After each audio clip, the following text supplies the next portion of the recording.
WB just celebrated their 100th anniversary. Happy centennial to the studio that brought us Looney Tunes.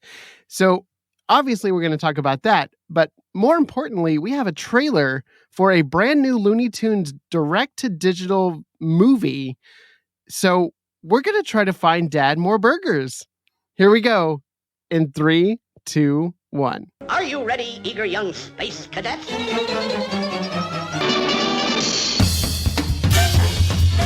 Meep, meep. I call a pussy cat. That is the limit.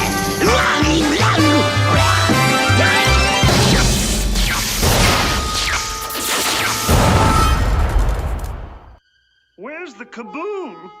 There was supposed to be an earth-shattering kaboom. Find Dad more burgers. Find Dad more burgers.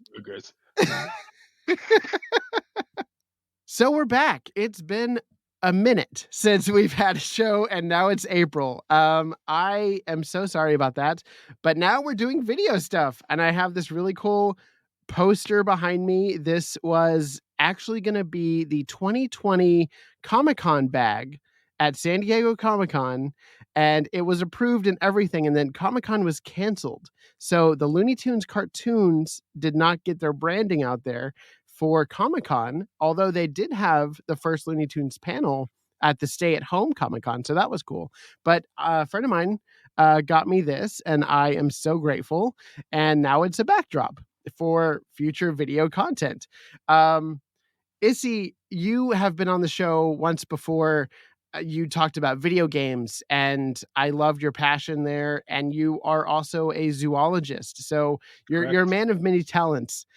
Isi the Scribe. So you are going to kind of guide us on this journey of what makes the animals that inspired the Looney Tunes tick. You know, like their idiosyncrasies. Yes, thank you. And their traits, and just how Robert McKimson took, you know, the Tasmanian Devil and made it into what we think of Taz, how Friz Freleng took a pig and was like, you know, farm animals could be funny. And just like, you know, the whole gamut of things. But zoo. Obviously, we're going to get there, and there's a lot of animals to talk about, some of which, you know, only because of Looney Tunes, or that's the first thing that comes to mind. And that's why I really want to have this conversation. But, and I came to the professional. But first of all, Isi, how are you? Oh, I am a lot happier since the weather got warmer, basically. It's spring here in the UK as well. So my mood is a lot more elevated. I'm just so glad that daylight savings is behind us. And yeah, my mood is generally better a lot these days. And it's good to be back on the podcast as well.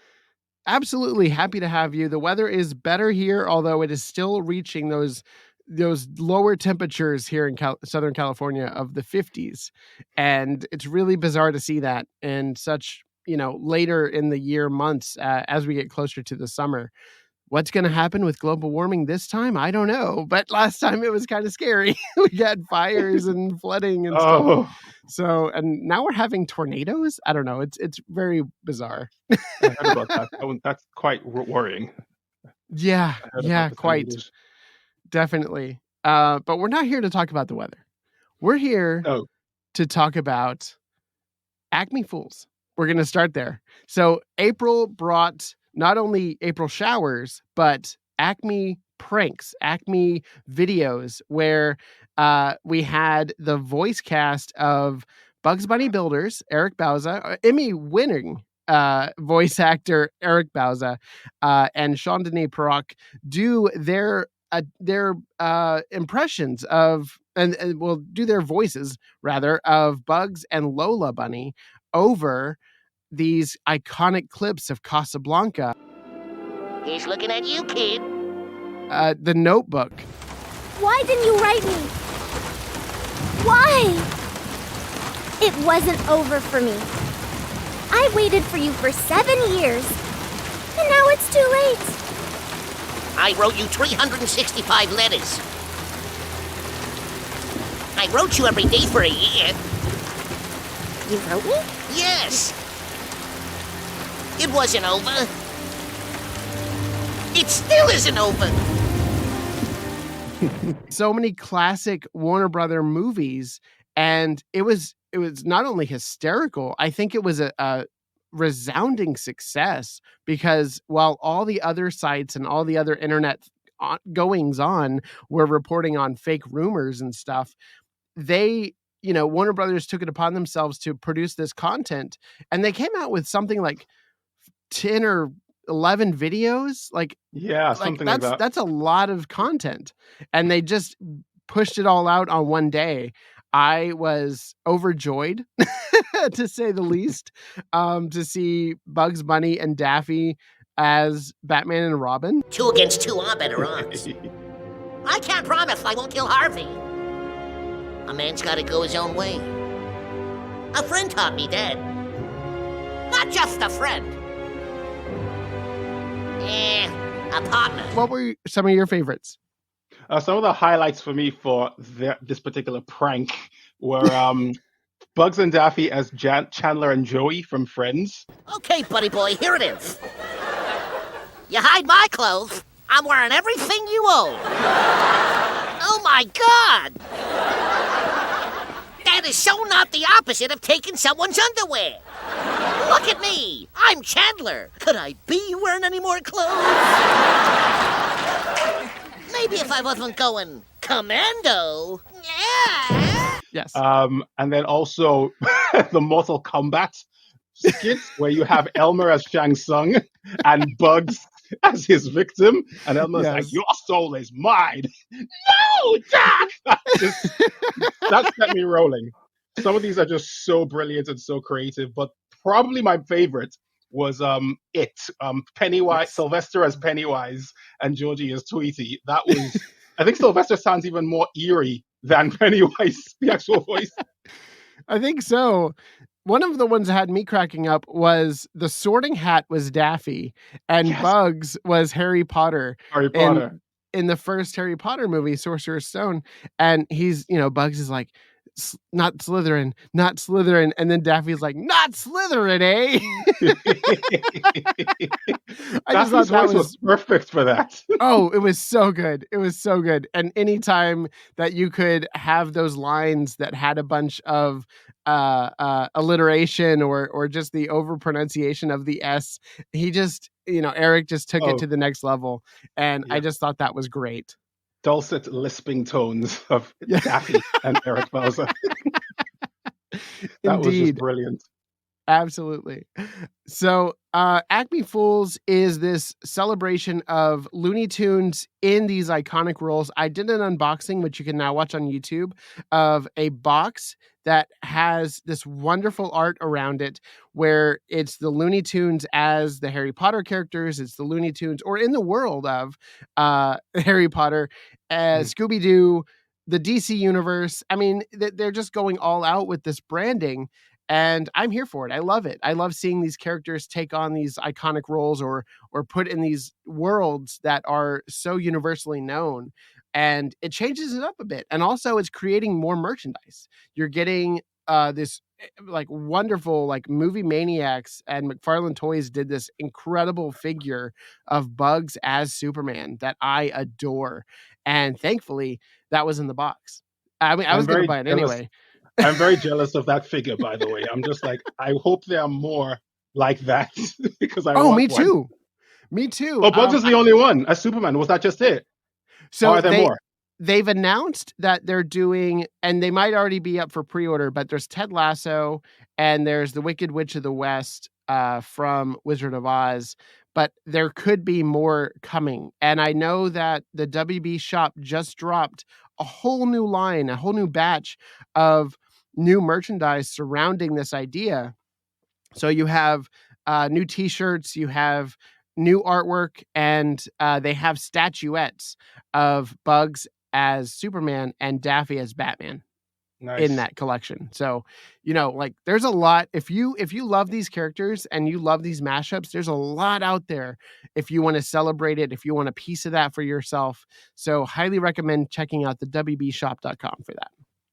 But next, let's talk about the WB100 because that kind of segues into our celebration of, and it's ongoing, but the official date was April 4th, 1923. It's 100 years. The math is simple here. Yes, I mean, it is astounding that so many stories, so many creators, so many directors, so many writers, like so much of our entertainment came from this one place. And I would be a different person if it wasn't for Warner Brothers. Like, I have been impacted by their unique storytelling perspective, their ability to trust in a creative, a director who comes in with an idea and they just let them run with it. And, like, there are so many Warner Brothers series. I mean, not just Batman and Looney Tunes, but like The Matrix, Lord of the Rings. They did the legendary stuff of the Monsters universe as well. But like, there's so much richness in that history. Casablanca. I was watching the Maltese Falcon last night. Like, there's so much goodness here, and I just love their movies. Isi, what are some of your favorite Warner Brothers IP? Oh gosh. So in terms of kind of this franchise, this brand, if you like, it's also had a huge impact on me just kind of growing up. Movies like The Wizard of Oz and The Iron Giant, and Yes, a lot of the animated properties, from the 90s, Tiny Toons, Animaniacs, Freakazoid, all of that has influenced kind of my sense of humor, the kind of things that I laugh at, and also the superhero flicks, Batman with Michael Keaton, Christopher Reeves as Superman. He was my very first Superman and still is, God rest his soul. So my introduction to the DC universe, came via some of these properties. I mean, we got Wonder Woman many, many, many years later, which is very overdue, but better late than never. That also, these are some huge, huge properties that have influenced me in many ways in terms of just my taste in fashion, sense of humor, all those sorts of things. And their place, the way they're cemented in pop culture as well, in that some of the lines we quote from certain movies and we instantly be like, hey, I was looking at you, kid, that's Casablanca. It's like all of those things. And even the way they've been parodied in different places. You have shows like Friends and Seinfeld, all of that as well, that have also kind of informed my humor. I keep bringing it back to humor. This is a brand that's very funny for me, yes. Because I love Disney. I've always have been a Disney file, but when it comes to stuff that can make me laugh, I go to Warner's. And so many of their comedies have been influential on me because of that. And a lot of people may not realize this, but it was actually Warner Brothers who started the whole shift toward combining audio and visual entertainment together, because we had the silent era, and then it was The Jazz Singer, which Warner Brothers produced, that when audiences heard that film matched with picture, it was the first time they'd ever seen anything like that.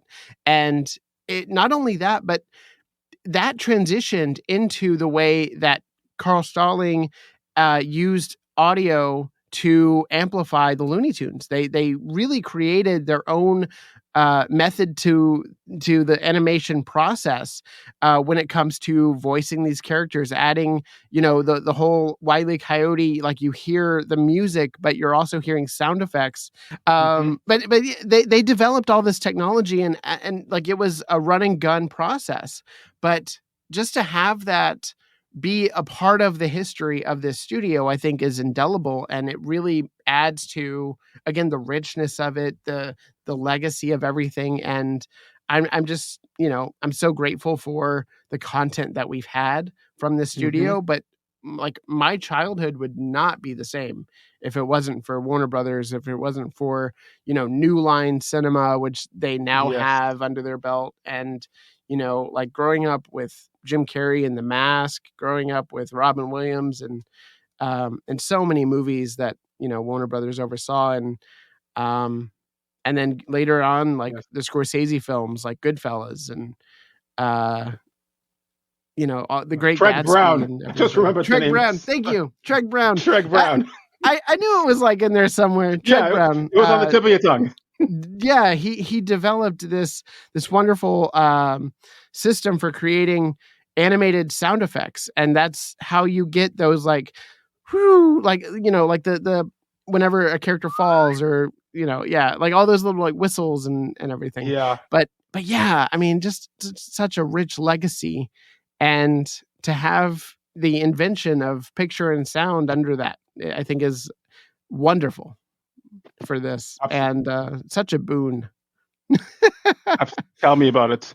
You just reminded me of something. The music as well from some of the scores from some of these films, but even the scores from the Warner Brothers shorts themselves. I mean, I found myself listening back again to just certain snippets of the orchestral music from certain scenes, and I don't mean just from the big classics like What's Opera Doc or Robin Hood, Daffy, or things like that. Even from a Sylvester short, I found just I would hear layers and just the strings and the brass that punctuated the movement of these two characters chasing each other on the screen. I was like, I love this placement, but I didn't have the language for it as a kid. So it's only as I got older and I rewatched these cartoons again, and I was thinking to myself, my goodness, there's some skills with this orchestra. And this is a 90-piece orchestra that's used to animate a 6-minute short. And I would notice that even in the films, like even in the Batman movies as well, and thinking to myself, this is a fantastic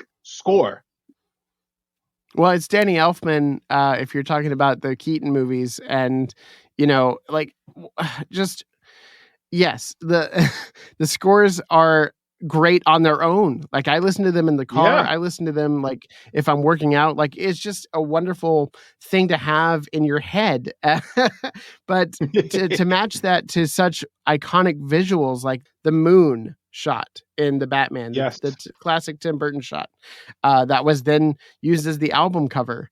Like, it goes hand in hand. You have the music, you have the visuals, and they just complement each other so well. But they also go out of their way to find these idiosyncratic directors like Tim Burton, like David Fincher, like people that you really wouldn't put a whole lot of expect. Yeah, you wouldn't expect it. I was going to say you wouldn't put a whole lot of backing from a music video director into a movie. And then Warner Brothers did that with David Fincher and Seven, and, like so many times over, that you get these auteurs getting to make their own thing, like Christopher Nolan and his Batman movies, like he's coming off of Insomnia, which is also a Warner Brothers movie.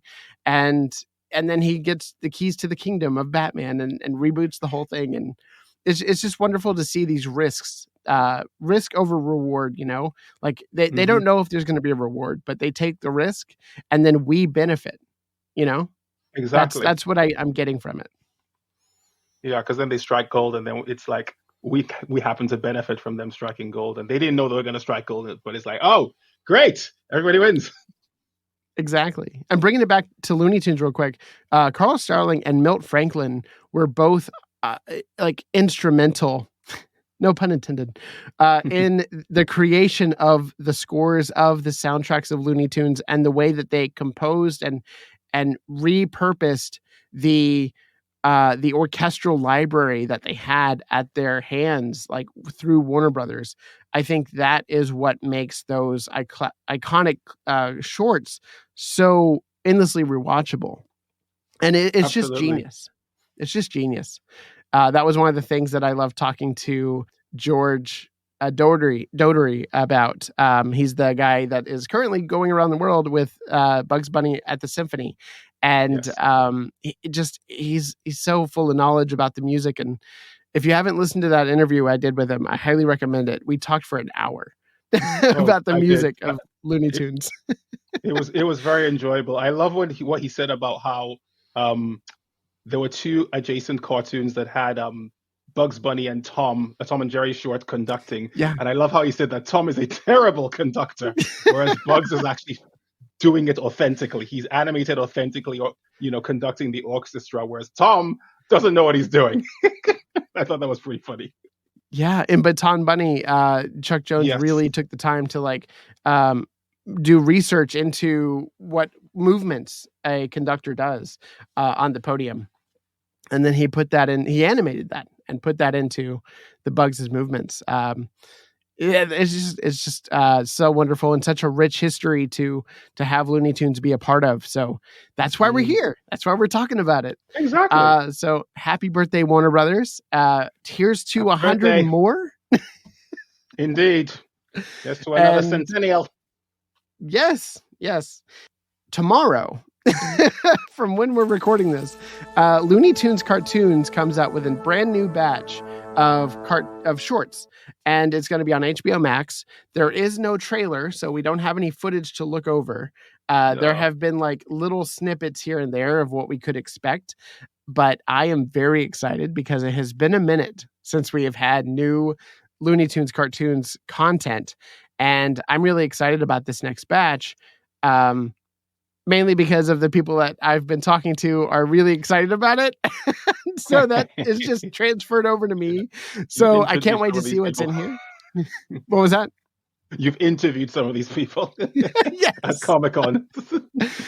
This podcast, it just brings me endless joy when I get to talk to the creatives behind Looney Tunes. And anytime, they're on, they're always like, just wait. There's going to be more. And so I can't wait for more. I can't wait to see what they have cooked up. And we got a poster, and the poster has Robert Griggs did the poster, and it's beautiful. It has Bugs on a crate, and they're suspended in air, and Taz is busting out of the crate to get Bugs, who's on the other side of it. And I haven't seen that yet.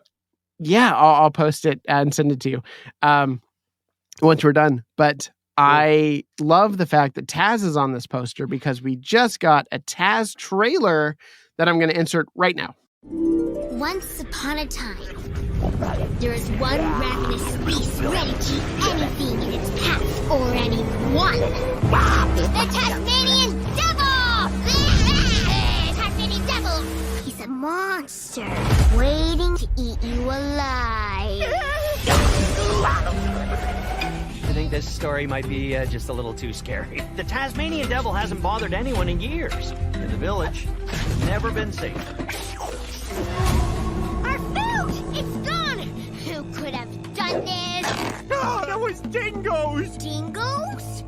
Anything we want, we take. They took your dad, too. They what?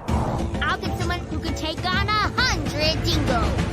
The Tasmanian Devil. I need your help. Our food was stolen. They also took my dad. Help me rescue him, and he'll make you all the burgers you can eat. Think of the adventure we'll have. We'll take Tasmania by storm. We'll fight side by side, and we'll take on all comers. Wow. Go, Taz! Are you okay? Not really. I was gonna ask if you're hungry, but there's nothing wrong with needing help. Ow, ow. It's a good way to make friends. Hang on.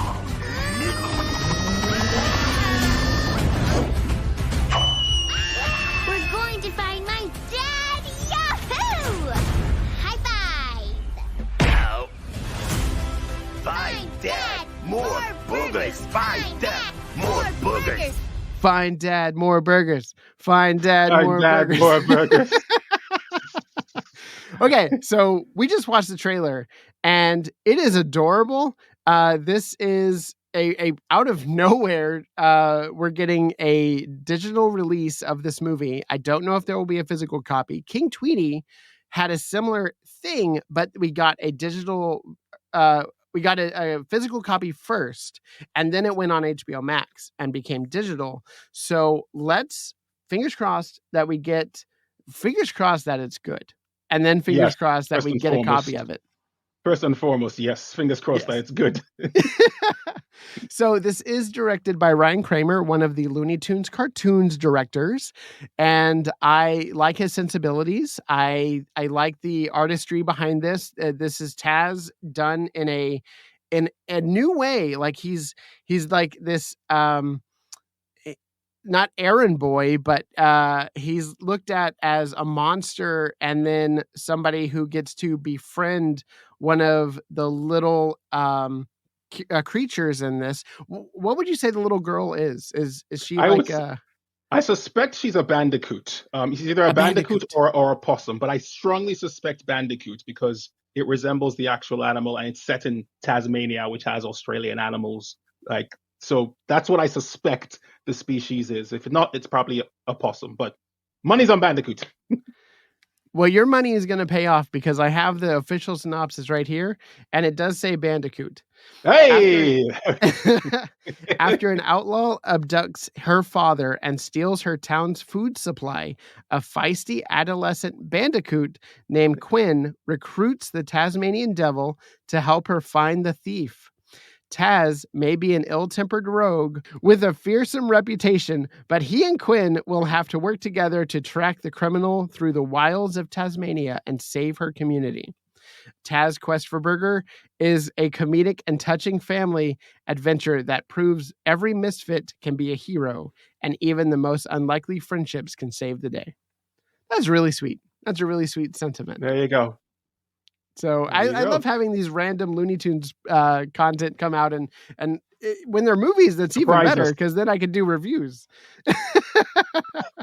Yeah, this came it's literally spun out of nowhere, no pun intended, because of Taz. But yeah, it just dropped literally today, and I was like, oh, we're getting a Taz movie. Oh, okay, they're doing more different content. I was getting some King Tweety vibes because of how King Tweety had a similar drop kind of thing. And a very different art style than what we're used to from these characters. And it almost kind of reminds me of a Nickelodeon animation style in some way.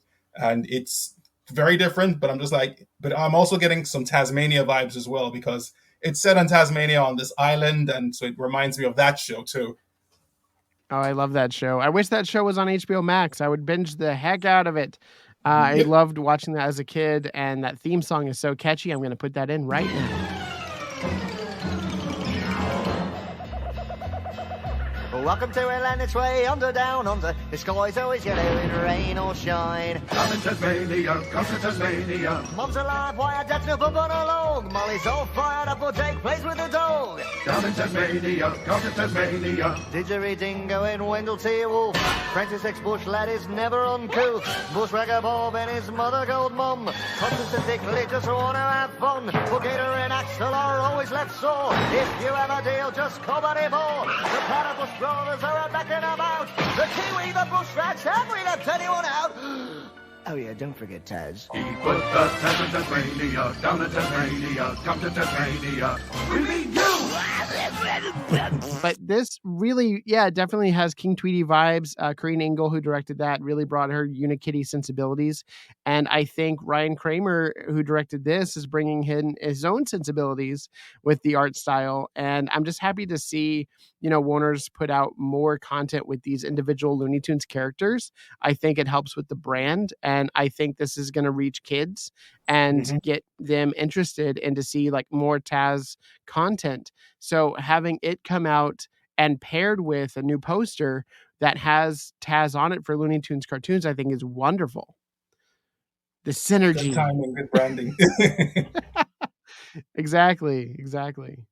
So yeah, this trailer is really cute, really adorable. We're following this little bandicoot girl as she is looking for her father, and it ends with this chant of find dad, more burgers, because Taz wants burgers and she wants to find her dad. So combine the two things. But I didn't know what it was saying, actually. I thought it was saying find dad more boogers or find dad more boobies. I don't know. It sounded a little off to me. Find dad more what? Yeah, what? What's he looking for? What did you say? But it was, I love seeing these random trailers pop up for these movies that we don't know are coming. It doesn't even have an IMDb page, but we do know a little bit about the cast from the report that was provided. So Steve Blum is voicing Taz in this, not Fred Tatasciore, who voices him in this. So it's going to be interesting to see his different take on it. But you think that that's actually fitting for his voice range, right? Isi? Yeah, because when I found out Steve Blum was voicing him, I was surprised. But at the same time, as I've heard the characters that Steve has done, he has a very deep register, so he's kind of down here. So, which is not too far off from Taz, because Taz is a very deep, gravelly character, and also Steve is very good at creature noises, and he does a lot of monster sounds. So he's actually a very good fit for this monstrous Looney Tunes characters. Although he's very good at that. Nice. Yeah. And I love how there's a moment where she's picking like little prickles off of Taz's fur, and he's like, ow, ow, ow. Ow. That is very Taz. That is very Taz. I love this minimal dialogue, and just the fact that the movie is named Taz Quest for Burgers, I think is, a really funny in-universe, Taz thing. Because one of my favorite Taz lines comes from Haredevil Hair, where he goes, why for you bury me in the cold, cold ground? Mm-hmm. And like that line cracks me up every time I hear Mel Blanc say it. And the fact that, his non-English verbalization is being translated in this movie in this way, I think is just really respectful and really interesting to see. Yeah, like because this is a character that can barely string two words together. So having his own language in his own, gibberish, gibberish verbiage, that's very fitting for him. It's very true to his character. Quick tangent. I had this really crazy idea about a decade ago that I was going to write into a comic book. I still might work with it one day, but it was it's similar to this.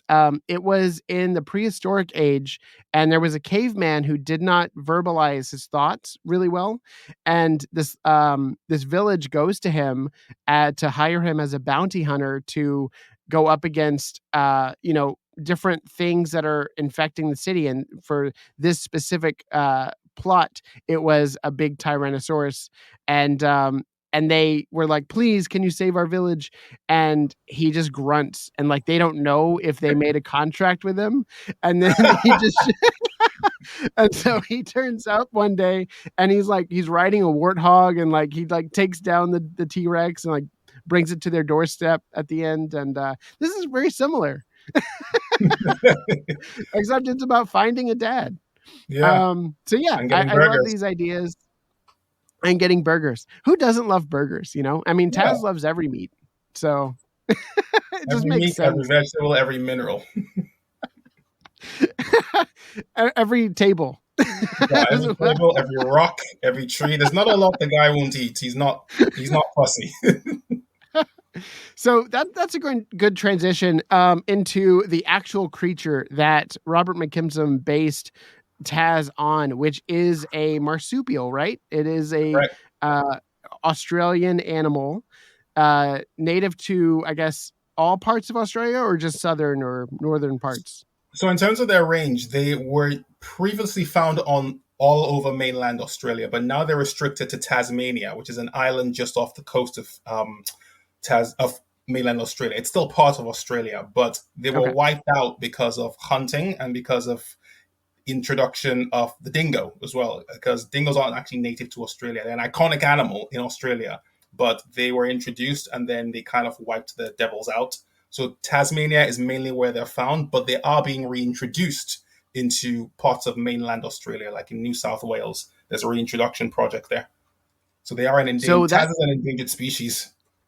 So that phrase, dingo ate my baby, like that actually comes from dingoes being vicious and eating other animals and possibly human babies? Yeah, there was unfortunately a news article many, many, many years ago where a dingo actually, some people were camping out in the outback, and unfortunately a dingo picked off a human baby and ate it. It made headlines globally. So that's kind of where that came from, unfortunately. It was a horrible experience because dingoes, for the most part, leave people alone, but they can be feral and dangerous because they're a wild dog. And they're the new kind of apex predator of Australia. The Tasmanian Devil is the largest existing marsupial carnivore. It used to be the Tasmanian wolf or the thylacine, but those were hunted into oblivion. And then the last surviving specimen was in a zoo in 1936. So the whole kind of ecosystem is kind of out of whack. So now the devils are starting to be reintroduced into those parts. But that is unfortunately where that phrase comes from. Oh my gosh, I had no idea. Well, do you know what year that was?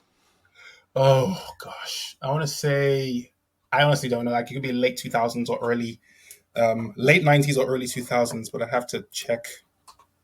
Okay. Well, that's why I come to you. You're the zoologist, you're the animal expert and Looney Tunes fan. So it kind of a mash of interest here. So you are a fan of animals of all kinds, and you study them, you work with them, essentially. Yes. Have worked with them in the past. I'm kind of currently I'm an ex-zookeeper, so my basically all of my experience with animals is kind of a mishmash of education, presenting, a bit of zookeeping, but it's mainly sort of in science communication. And I've been a fan of animals since day dot. And I have worked with a different number of species, and I've looked at and researched all sorts of things that I haven't seen in the wild, or I'm yet to see in the wild. And I also visit zoos, and I create content for kind of my social media channels of the things I see in zoos and just about stuff that I find interesting about wildlife. It's so fascinating, and I love all your posts. The way that you break it down, and you're like, I bet you didn't know this. So those are always really fun. So Looney Tunes and animals, there are some iconic pairings here. You have the coyote and the roadrunner. So do we want to talk about those next? Yeah, sure. Okay. So what is it about the coyote that Chuck Jones read about? Because he never saw one before he created the Wile E. Coyote character. He read about it, and he just took this hunger, this this food deprived creature, skinny, very vibrant, very structurally unsound. Mark Twain does not have flattering language about the coyote. Because the book that Chuck Jones read was by Mark Twain. It was called Roughing It. And Mark Twain, this man had a vendetta against this animal, because one of the quotes he said he calls it a living, breathing allegory of want. Like, all he could see in this animal. And that's very reflected in the character, because Wile E. Coyote is driven by want and by hunger. And he just has to catch this bird. And even in his character design, he kind of looks like, if you look at a real coyote and you look at Wiley, that's a coyote that's kind of been stretched like silly putty, because his ears are, ridiculously long. He's got this exaggerated snout, long bony arms, this scraggy looking tail. In fact, Chuck Jones said that in terms of his character design, it was loosely based on Bugs Bunny's design to kind of give a polar opposite, because Bugs is a very victorious, cuddly character, and the coyote is a very wretched, poor, you feel sorry for character. He's like a dissolute Bugs in terms of his design. But in terms of the actual animal, sorry, what were you going to say? No, I can see that, definitely. And I love that a lot of people don't know this, but like Wile E. Coyote and Roadrunner were introduced together. And then the next year, Bugs and Wile E. Coyote went up against each other. It wasn't like we had Wile E. Coyote and Roadrunner for like years. It was Wile E. Coyote and Roadrunner won, Bugs and Wile E. Coyote like following that, and then back to formula. Yes, but yeah, because when Chuck Jones did that first short, The Fast and the Furious, with the two, the reason the coyote has a voice and speaks to Bugs Bunny is because apparently at the time he ran into a dispute with either Leon Schlesinger or Ed Seltzer at the studio, who said that these characters need to talk. We're paying Mel Blanc. Like, they were really disputing the fact that these characters didn't speak, but Jones was insistent that the cartoons wouldn't work if there were dialogue. So that's why we have the coyote in a speaking role with Bugs Bunny, and he has a very erudite accent, and he's driven by his ego. And then it's not until another year later where we finally have the two again in another short, beep, beep kind of thing. So that's kind of how that timeline went. And also, just a bit of a a childhood destroying fact. You might be aware of this. So an actual roadrunner, its top speed is around 26 miles an hour. And a coyote can do double that. They can run at 40. They can run at 40 miles an hour. So yeah, childhood ruined. The whole dynamic has been debunked on here. Wow, I was not expecting that. Yeah, completely. but interestingly enough, like if you were to look at the animals in the wild and that inspired these characters, even though a coyote can easily outrun a roadrunner and can probably catch it, make light work of it, they don't feature very often in their diet because coyotes tend to go after small mammals, small to medium-sized mammals like prairie dogs, rabbits, rats, small rodents, lizards. Roadrunners, not so much. In fact, when they've done studies on their droppings and they've looked at coyote droppings and they've seen remains of roadrunners, it's more likely the roadrunner was scavenged from roadkill because coyotes they're not fussy eaters. They will eat roadkill. So if there's a dead roadrunner lying around, that's going down the hatch. So it's more likely there was that. And also the roadrunner's ability to fly also would make it a tough thing to catch because roadrunners can fly, not very well, but they do prefer to kind of run on the road kind of thing. Interesting. So how good are coyotes at painting? Are you thinking of a certain Chuck Jones painting or just painting tunnels on the wall kind of thing? Painting tunnels on the wall. Oh gosh. I wish if that happened, I'd be like, okay, no late night takeaway for me anymore. If I actually saw that in the wild, I'd be like, no, I ate something funny. I ate something funny last night. And you know, I just love how they took a creative approach to putting these two animals together, and what they came out with was such an iconic pairing, an iconic duo. And those two characters are really inseparable in people's minds, even though Bugs came up right after Roadrunner for an adversary for Coyote. And it's just, you know, it goes to show like you don't need dialogue to have a really great cartoon. You just need really awesome practical pranks or impractical pranks played on each other.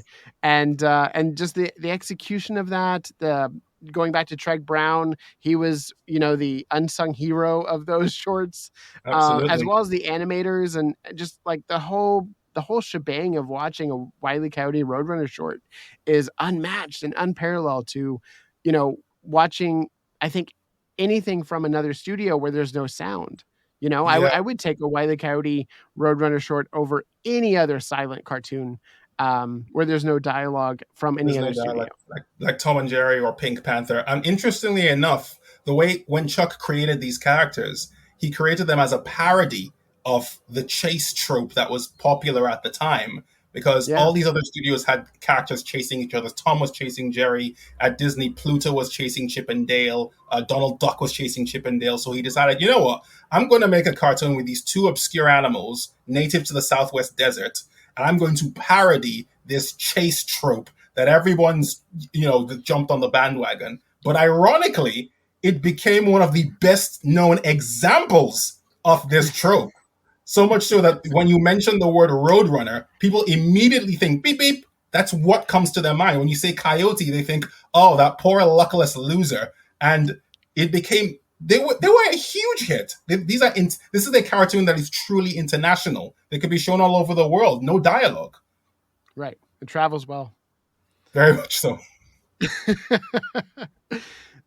So yeah, we've had a slew of Wile E. Coyote and Roadrunner shorts. We have just a quick tangent. We have a new collection that is on the verge of coming to Blu-ray, and we just got word that it's going to have some brand new, recently restored for the consumer Wile E. Coyote and Roadrunner shorts that we haven't seen in decades there. So I'm really excited about that as well.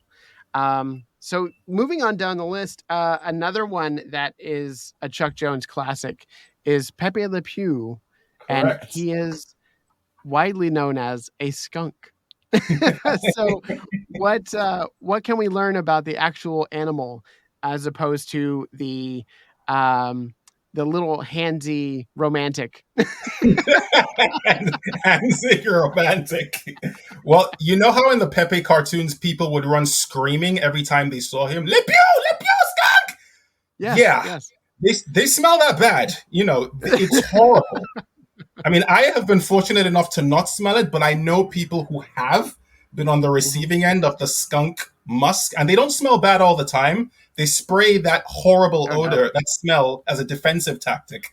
But my goodness, like, it's a combination of it's sulfur, and there's these chemical compounds called thiols. And I've heard that from people that it smells like a combination of sulfur, burnt rubber, and rotten eggs. Like, it's disgusting. Like, so even just coming. It's not. Is it coming from their stomach, or is it coming from like an individual like part of them that is separate from like acid or anything that's like breaking down food for them? So basically, you know, in the Pepe cartoons where you see Pepe's tail and there's a horrible scent wafting from the tail.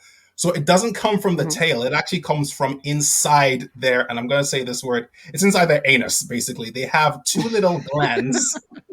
It's they have these two perianal glands inside that they can actually squirt this oil-based fluid in the face of an attacker. Now, it's oily, it's thick, it's viscous, it smells horrible. And basically, that's how they use it. When a skunk curves its body into like a U shape and it points its butt at an attacker, that's a skunk that's about to spray and let him have it. So that's how the smell comes out. And they've got about enough ammo for 6 or 7 shots, 6 to 10 shots usually. And they can run out of ammo, and it takes them a week to replenish it. So it's a fluid that they have inside their anal sacs. And lots of carnivorous mammals have this, but none quite as potent as the skunk. It's sophisticated enough in the skunk that it can be used as an offensive weapon. So when people saw those black and white stripes and they saw Pepe coming, yeah, they were right to run. And do the skunks have the same fashion sense? Do they look good in berets? Well, interestingly enough, I think skunks are actually one of my favorite animals because they're so decorative. Because you see the black and white stripes. It's a very bold coloration. And you don't want to get on the wrong end of them, but just looking at them, it's a very stylish color. It's very bold. It's very vibrant. And even Pepe's design, he's a very appealing character in terms of how he's designed. He's got the quiff of hair at the top and those bold markings. He's got this huge plume-shaped tail.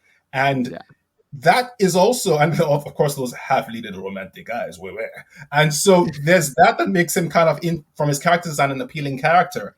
And funny enough, in terms of Pepe's amorous habits, the breeding season of skunks is usually from around February to March, which includes Valentine's Day, interestingly enough. So if you're based in the United States and you're out and you smell that horrible sulfur-based smell, it's usually because there's some skunks getting it on, basically, because that's usually when their mating season starts. Oh, no. Yeah. Thankfully, it ends around about April, but usually that's when they start. And also, when a male skunk is courting a female skunk, if she's not feeling it, she'll spray him too, because they do spray each other, and they don't like getting sprayed. So the male skunk has to be careful. Oh, wow. That's a very interesting ritual between animals. I would not want to be on the receiving end of that ritual. No, it reminds me of the praying mantis ritual. Oh, yeah. Which is also disturbing. Yeah.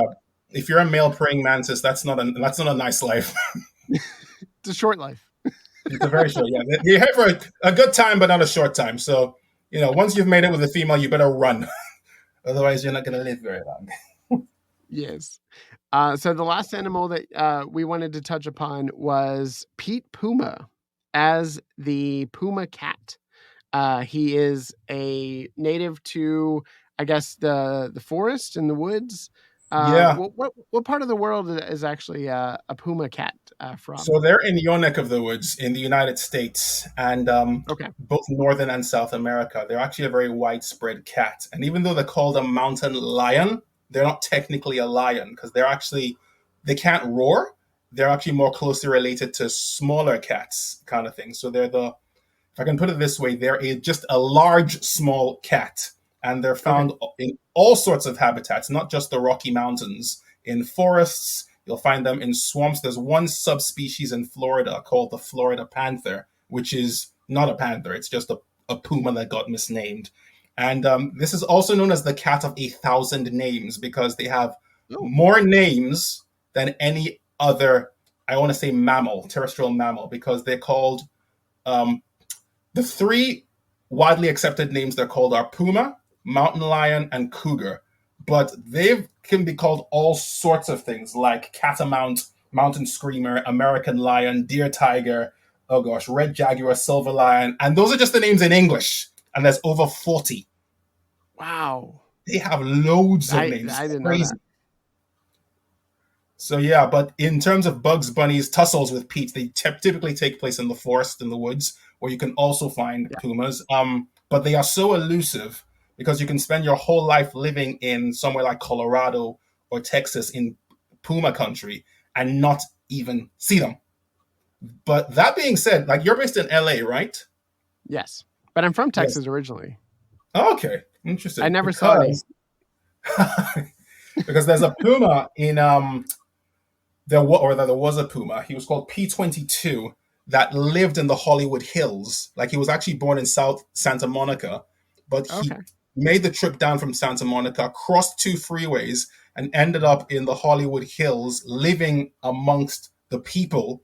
And he actually got quite a name for himself. He made the news. He was living in there was a small park that he was living in, hunting deer, that sort of things.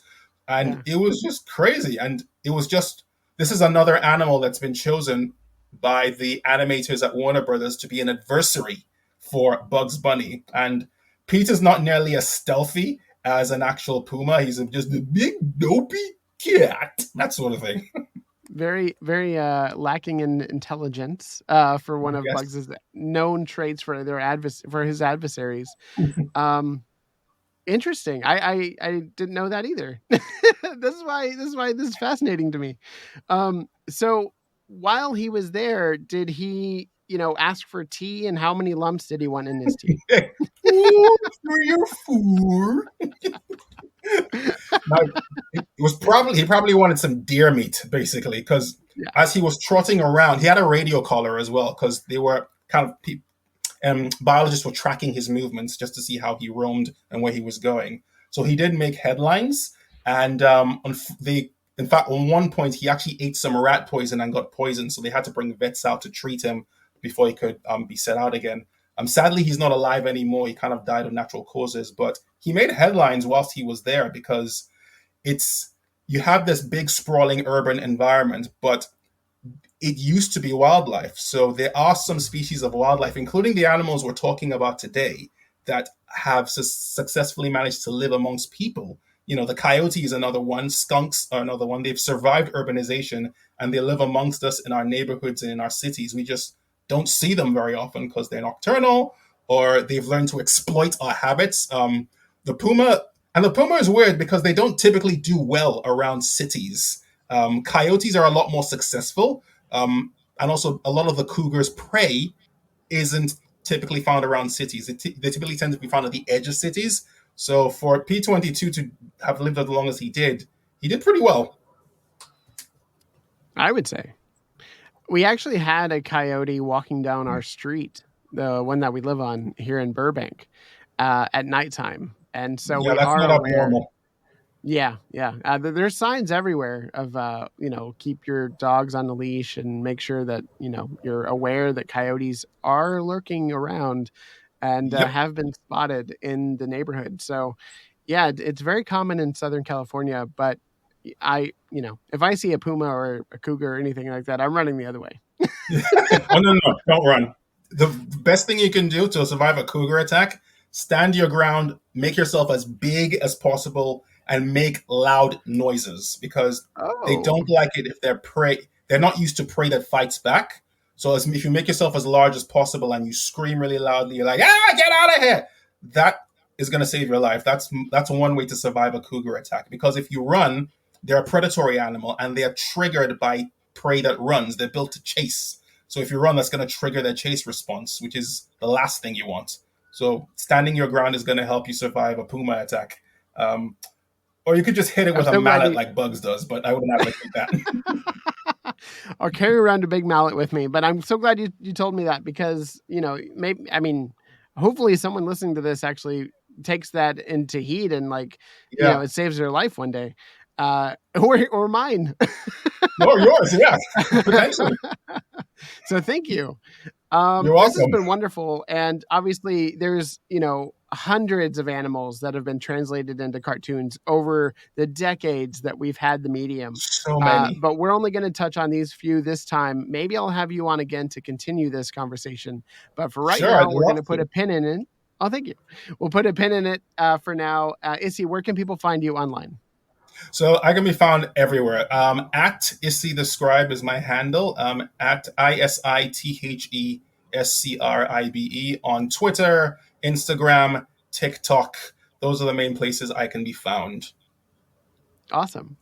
And you can follow the podcast over at OFC This Means Pod on Twitter or This Means Podcast on both Facebook and Instagram. I also have a TikTok where I'll be posting all about Coyote versus Acme once we get more information about that. And stay tuned because we have more wonderful Looney Tune goodness coming our way. And you're going to want to know what's happening, when it's dropping.